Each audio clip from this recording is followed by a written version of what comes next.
অপূর্বময় এই শ্রী বৃষ্টিতে যাওয়ার জন্য আপনারা লোকাল ট্রেন ব্যবহার করতে পারেন অথবা বাই বাস।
এইগুলো তো ডিঙ্গি তো ওইটা বলে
আপনারা যদি বাই কারে আসেন, আপনার কারটি রাখার একটি ভালো প্লেস পেয়ে যাবেন।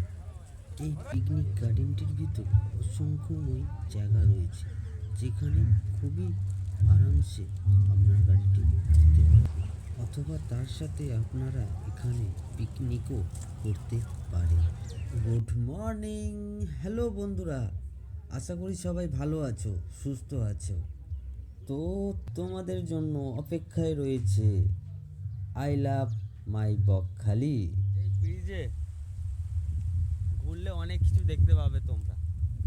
লাল কাঁকড়া, সাদা বালির ব্রিজ, তার সাথে সামুদ্রিক অনেক কিছু জিনিস দেখতে পাবে তোমরা, যেটা সমুদ্রের ঢেউয়ের মাধ্যমে ভেসে ভেসে পাড়ের মধ্যে চলে আসছে ধীরে ধীরে করে। আর সমুদ্রের এই যে উত্তাল ছোট ছোট ঢেউ, খুব এই সমুদ্র সৈকতে এসে সকাল সকাল যে এক দৃশ্য তোমরা দেখতে পাবে, সেটা হলো কিছু মাঝি ভাই দেখবে মাছ ধরছে।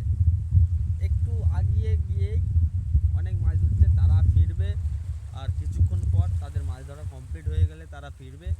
যেসব মাছ বা যেসব সি ফুড যাকে বলা হয়, সেই সি ফুডগুলোকে ওই যে স্টল দেখা যাচ্ছে, সেই দূরে যে স্টলগুলো আছে, ওই স্টলে সব রাতের বেলা বা সন্ধ্যেবেলা বিক্রয় করা হয়। দেখার মতন দৃশ্য। তো আমি একবার বলবো,